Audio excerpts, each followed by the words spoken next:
Okay.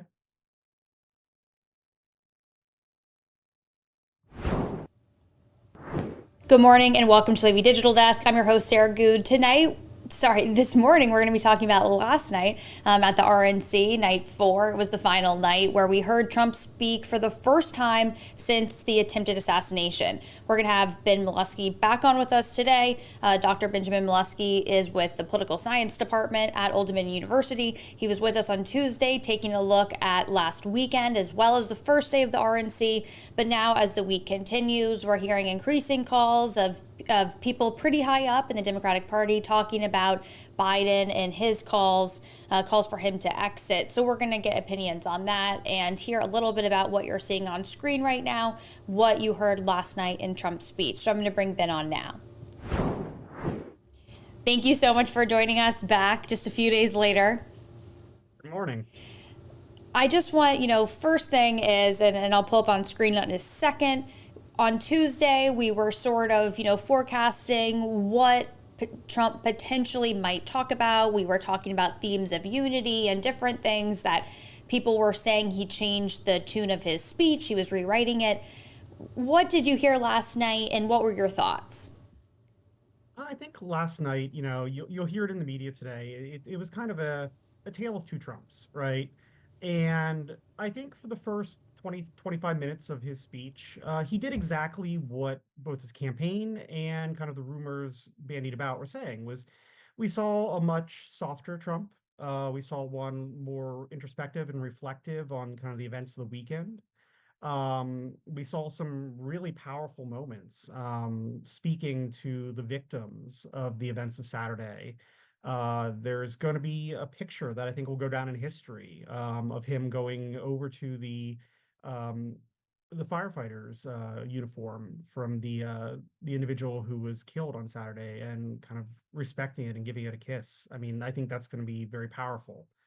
However, then after kind of the recounting of those events, then I think we kind of shifted more back to more of a standard campaign Trump that we saw out on the campaign trail. Um, Maybe not always sticking to the script, ad-libbing for probably about a good 30-ish minutes of the hour and 32 minutes he spoke. And kind of really then hitting on the planks of the platform that his party and his campaign are putting forward. And we're seeing it here. And I think obviously with the base there was a lot of cheering. But he, even in the beginning, as you said, the first half, didn't really get into the cheering or the rally cries. It was subdued in his tone. And it seemed to be very on script, which we Mhm. haven't seen in a while. Do you think there was a certain thing that maybe switched that? Is that just, going back into his usual tenor? I mean, what did you think maybe made that shift from the more subdued beginning to that more hour long speech that he gave? I think there's two elements to it. The first is, I mean, it's frankly his personality. I mean, this is who Donald Trump is, right? I mean, it meets our perceptions of what we know the candidate is from, he's been on the public stage for a long time. And it's very hard to change your fundamental nature, right? And it's also hard to break that perception amongst the public as well, too.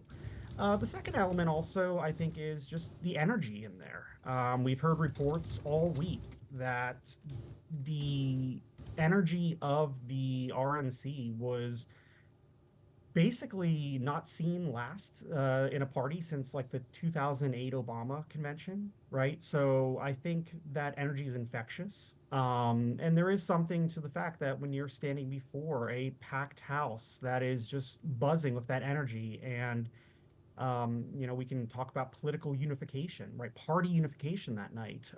You fall back into your tendencies and really thrive off of that energy. And, I think in the midst of him giving his speech, we're hearing him from the first time after the assassination attempt, and we were hearing cheers throughout by different speakers, even leading up. His son did this as well, and some other Mhm. people. The fight, fight, fight chant that, is now becoming sort of this, rallying cry of strength that we're seeing.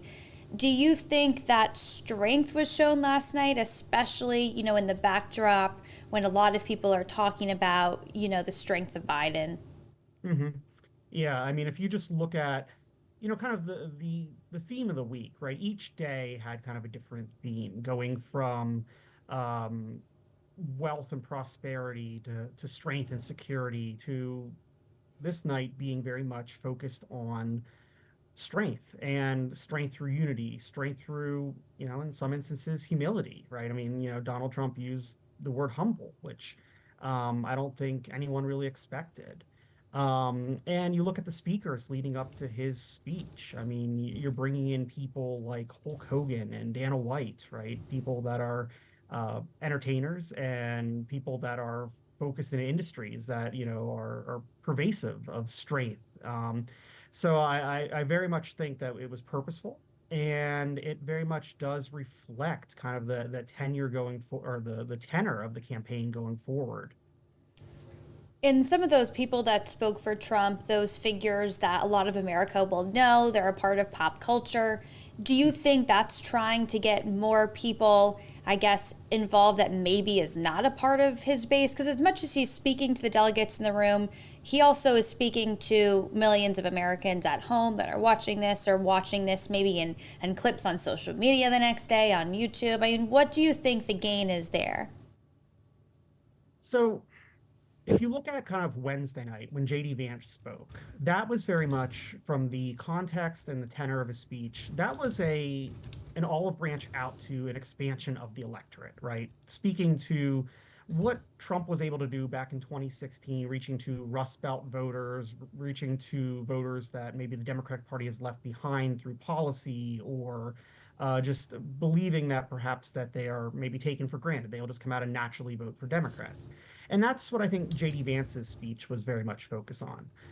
If you look at the context and kind of tenor of this speech from Trump, it wasn't so much about expansion of the electorate. I think this was very much more about reaching out to part of his base.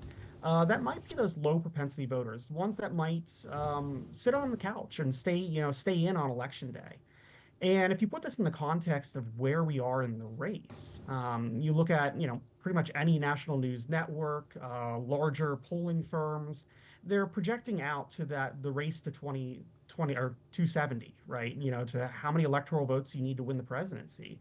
And right now, Donald Trump is effectively ahead, right? I mean, this is the first time he's really ever been ahead at this point in any of his presidential campaigns. And in terms of what he needs to do, in particular in battleground states, he really only needs to get 46, 47% of the vote. And that's basically bring out your base. And I think what he did last night, I mean, there was a lot of kind of, you throw red meat to the party. That's expected at a convention.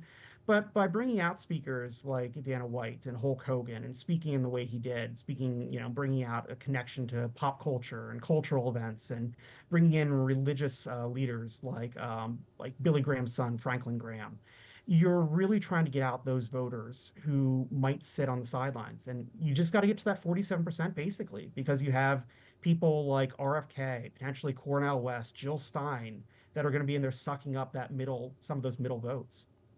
And throughout the week, you're talking about the side right there, but then the other side of it is they were trying, I think, to maybe show the more human side, if you will, with the family, with the granddaughter speaking. Do you think that's something that came through at all in his speech? Maybe perhaps, speaking about the firefighter who lost his life. I mean, that was definitely a human element. But do you think that grabbed at anyone that maybe wasn't in his camp before? Um, it's tough. We're gonna have to wait to see. I know there was some kind of flash focus grouping after the fact amongst independents and amongst undecided. Um, some of the flash polling that I saw in Wisconsin, it impacted some voters, but not a ton, right? So it's going to maybe work around the edges. And for the Trump campaign, I think that's a strong strategy, right? Like if you can get your base out and then maybe pick up some votes around the edges, you don't have to win much. I mean, you look at go back to the 2016 election and some of these battleground counties and precincts, right? I mean, they are only won by small margins of votes, and that's all he has to do again. So if you can humanize Trump through your granddaughter, through Dana White even saying, I was on vacation and he was, apologetic that he was asking me to speak for him, and leave my vacation, and I think that might bring in some votes around the edges. And I want to move to, while we have some time, this part, and Biden's coming up on screen here. The calls for Biden to exit, I think, have grown really all week. We've heard from people further up in the Democratic Party. Now, I think even this morning, honestly, we're hearing so many mixed reports. It's hard to sort of read between the lines of what's out there and all these different sources that people are citing of what's really real. I think even this morning, there was a note from maybe a campaign, either manager or somebody inside the campaign saying, no, he's really much going forward with this, but then you're hearing consistently across the board that he is maybe taking it more seriously to look at what people are asking him to do and potentially exit. I mean, what are you hearing and how do you feel about the calls? From both the larger media as well as some individuals I've kind of talked to, um, there's a lot of smoke, right? And there's nothing definite. I know there's some reporting, in social media saying, he in the next 72 hours will be withdrawing. I guess there's reports that his wife has canceled a campaign stop in Ann Arbor, which was scheduled for Sunday. Um, and the reality is, I think Biden has to take a little bit of a, step back and, take everything in context. He's looked at least some of the reporting we've heard is that he's looked at some of the polling data and said, look, I'm still running neck and neck in some places, right? Polling is just a snapshot of right now, right? Things can get turned around very quickly. Um, but you look at other things, like there are reports out and credible reports that the major donors to the Democratic Party, as well as the Biden campaign, have basically turned off the faucet. And especially if they're turning off the faucet for not just his campaign, but Democrats down ballot and expecting, or at least arguing that, they may lose terrifically in the House and the Senate. So why throw good money at bad, right? Um, this is something that the president has to do a little bit of introspection on and, say what is kind of the best thing for the party as a whole. And further, what is the best thing for his legacy? Does he want to go down as, if potentially, at least if you listen to some of the narrative, right? If he withdraws now and kind of falls on the sword for the party, right, he gets viewed in a much more favorable light than if he tries to stick it out and either, goes all the way to election day and maybe loses terrifically. Then that kind of tarnishes a legacy that he's really built. And speaking of the power of sort of this, pop culture and public figures, it was just last week when George Clooney wrote a very sort of pro Biden stepping down and also a very colorful opinion piece about, this Biden is not the Biden we've seen before. Do you think those voices and that kind of power can influence other people, or is that more towards voters and then maybe this was a thought that people in government and in the Democratic Party have been having. It's just that now it's been vocalized. Yeah, I mean, so there's very much when we think about how a kind of a party is, right? There are these kind of concentric circles, right? And what George Clooney and kind of others in kind of the pop culture and media are they're kind of almost a mouthpiece or a surrogate for the voters, right? I mean, they themselves are cultural elites, but they're very much tapped into the electorate. They're very much tapped into their fans, and they're saying things that effectively, they're saying the quiet part out loud, and the quiet part is very much what the donor class. And we've heard, numerous calls from governors and Democratic senators who are in battleground districts and states that they have been vocalizing quietly to the president, right? Behind the scenes. So, um, as however that starts to bubble up, we're starting to see more and more political officials, right, now take the public stage as opposed to just behind the scenes, voicing their concerns and actually coming out and basically saying that there is no path forward for Joe Biden. And it was interesting. I think a lot of people have started to think back in history. Where in the history of presidents of the United States have we been in a similar boat? And there was examples, I believe, Woodrow Wilson, and talking about, medical things that have come up again with FDR, I think, and they said, wartime, we don't need to tell the public about, any ailments. I mean, I think, but now in this culture of transparency, and as we've talked about, to the minute, to the second, even sometimes knowledge of what's going on, you can't hide what's happening. No, and even a rumor has power in these days, right? So with the kind of the spread of social media and instant information and instant gratification of that information, um, a rumor, a whisper has power. And even false information, as we talked about on Tuesday, right, has power as well too. So it's one of these things that the current president really, like I said, is doing some introspection. We have basically a month until the DNC, so the Democratic Party does have some time to course correct.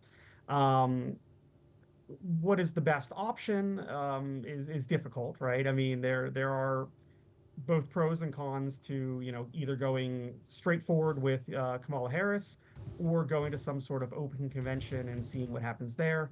Um, However, even though it's still a month to the DNC, it's not that far until election day, right? So there's only so much you can do. However, there are some indicators that could help the Democrats. Some of the polling that's come out shows that about 80% of Democrats would vote for Kamala Harris if she was the substitute nominee. So, I mean, right now the Republicans are looking at, we talk about unification. It's party unification, right? The Republican Party is unified last night and throughout this convention. The Democrats have a chance to bring up and bring back unification of the party, but right now they are so splintered and fractured across states, across concentric circles of the party, um, that they have to act sooner rather than later. And with the Republican Party, I think there's a lot of big names right now that are very vocal, that are out there. In any case, if Trump couldn't have been, for whatever reason, the nominee, there are names in politics of people that could step up, that would run for president, obviously, as we've seen throughout this primary year. But in the Democratic camp, it seems there's not as many known figures, at least to a lot of Americans. I mean, I think Whitmer is one person that's been thrown out there, Newsom, but there is some baggage, with Newsom that comes with that, how people feel. And besides that, you talked about on Tuesday how, Kamala's name is so obviously known by the American public, that she has that leg up, I guess, in that case of people knowing and identifying who she is. But are we in a situation where there's really not that many options currently in the Democratic Party that are, sort of public favorites? Mhm. And there's also, maybe it's not the public favorites part, but it's also for the people that are in the party that are, potentially thinking about throwing their hat in. It's kind of a why do you want to shoot your shot now, right? You have, I think it's what, 106, 116, 117 days to election day. If you're a potential rising star in the Democratic Party, right? I mean, so names have been thrown around, or Governor Shapiro of Pennsylvania. We've heard about Kathy Hochul from New York. I mean, obviously Whitmer, Newsom. Um, do you really want to throw your hat into the ring now with a very short campaign and potentially, lose maybe historically, and then shoot yourself in the foot for a 2028 chance? Right. And that 2028 number for Republicans, too, we're seeing those people already come out of the woodwork, sort of maybe planting the seeds of who they are, or at least we can guess, who those people are. So I understand that side of it as well. The last thing I want to say before we go is just if this were to unfold, it's not going to be smooth, right? Whatever happens next week, if those calls for him to exit are true, he does end up stepping down. That is chaotic, not only for the election coming in November, but that's also a extremely chaotic moment, just for the country, especially, I guess we'd hope, right, that he would continue to be the president through January. But there's a lot of questions up in the air with calls for him to step down. Right. So I guess the connection there is that if the president is potentially unfit, at least in the eyes of the party, right, to be the nominee and run for another full term, is he still fit to be commander in chief, right? Is there, medical issues? Is there cognitive issues? Is there something below the scenes or below what we see that might impair his ability to actually be the president? And that's a very different and scary question, right? And that's something that the party is going to have to wrestle with, especially with the optics of a withdrawal. Um, so it's messy one way or the other. If he stays in, it's messy getting to the convention. It's messy then if he were to say withdraw, after the convention before election day. It's messy if he stays in and then say something terrible happens medically or cognitively before election day. It's messy if he withdraws, and then who becomes the nominee. If Kamala becomes the nominee, there's a connection there that, yeah, she can bring, $90 million of unspent campaign war chest funds to the table. Um, but there's a view that maybe she's, kind of the unelected nominee. She didn't go through the kind of the standard primary process, and that gets messy and causes divisions. If she gets sidestepped, right, and they, bring somebody like a Newsom or a Whitmer forward, then you run into the messiness of, did the first potentially black woman to become the president get shunted to the side for, somebody else, right? And that splinter the party. So the the path moving forward for the Democrat Party is a bit fraught right now. And that's why I think, like I said, the president's being introspective. There's a lot of talk behind the scenes amongst the donor class and the political elites about what to do. And they're trying to find that way forward that is the least messy. Well, we'll see what happens, and if anything were to happen over the weekend, I think that we'll, bring back some opinion next week to see how everything is going to move forward. But Ben, thank you so much again for joining us this morning, giving us your insights to a very tumultuous week in politics. My pleasure as always. And thank you to everyone watching. There's plenty of links up on WAVY.com to bring you to where we stand right now, as well as looking forward at potentially what could happen. So feel free to go over to WAVY.com and we'll keep you updated as things progress here in this election cycle. But Ben, thank you so much, and thank you everyone for watching.